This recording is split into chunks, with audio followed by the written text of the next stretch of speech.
जब मैं करीबन 7 या 8 साल का था तब मेरे फादर ने मुझे गेम गिफ्ट करी, चेस। उसके बाद में मेरे सर पे ऐसा भूत सवार हुआ करीबन 7 या 8 साल के लिए, तब मेरी एज होगी करीबन 7-8 ईयर्स। उसके बाद में करीबन 14 से 15 साल की एज तक मैं डेली मिनिमम 2 से 3 घंटे चेस खेलता था, कभी अपने फादर के साथ, कभी अपने फ्रेंड्स के साथ में, और पागलों की तरह खेलते थे हम।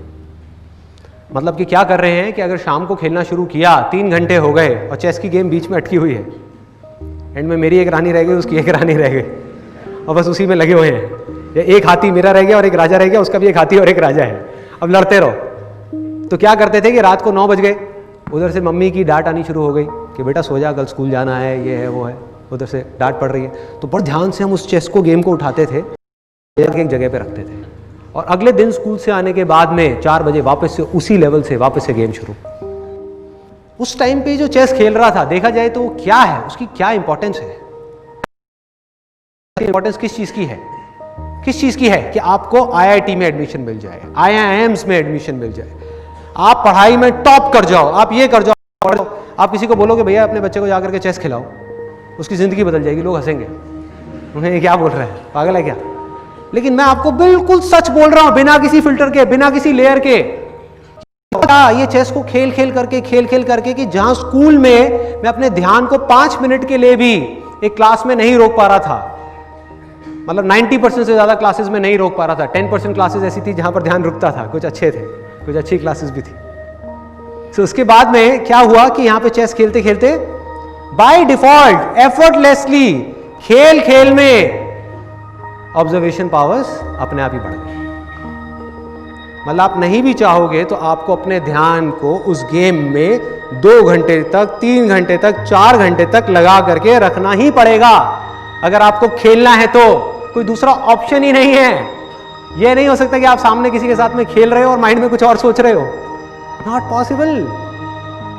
तो उससे क्या हुआ, ऑब्जर्वेशन पावर्स बढ़ी। दूसरी चीज क्या बढ़ी, चेस एक ऐसी गेम है जिसके अंदर both the sides of our brain, मतलब कि right brain as well as left brain, दोनों का काम पूरे तरीके से होता है। मतलब कि जो क्रिएटिव थिंकिंग है वो बढ़ गई, लॉजिकल थिंकिंग है वो बढ़ गई, दोनों के बीच में एक बैलेंस क्रिएट हो गया। और बिजनेस में और चेस में ज्यादा फर्क नहीं है, मैं हमेशा कहता हूं ये बात, ज्यादा फर्क नहीं है। मतलब कि जो इंट्यूशन है वो बढ़ गई कि क्या करूं अगला, जो स्ट्रैटेजी है वो भी बढ़ गई, वो पावर्स भी बढ़ गई, कंसंट्रेशन पावर्स बढ़ गई, ऑब्जर्वेशन पावर्स बढ़ गई, ध्यान को एक जगह पर एफर्टलेसली रोकना आ गया।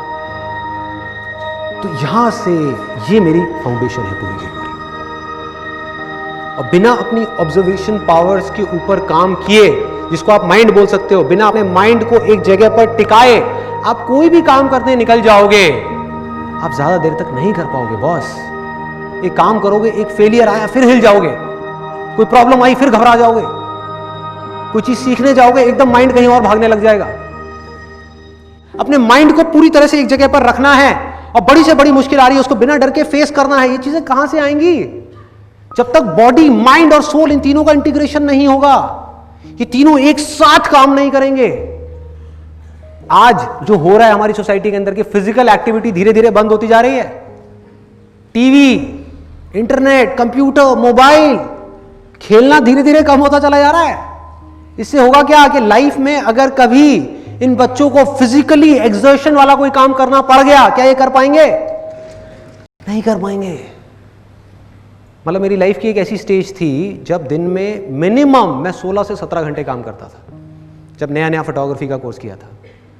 निकला हुआ हूँ, 6 बजे घर से निकल गया, रात को 12 बजे घर में घुस रहा हूँ, 10 बजे घर में घुस रहा हूँ, 11 बजे घर में घुस रहा हूँ, लगा हूँ 4 किलो का कैमरा उठाया हुआ है, कभी यहां कभी वहां, कोई थकान नहीं। आप ये कह सकते हो कि दर्दें थी, थकान नहीं थी, क्योंकि आदत थी भाई।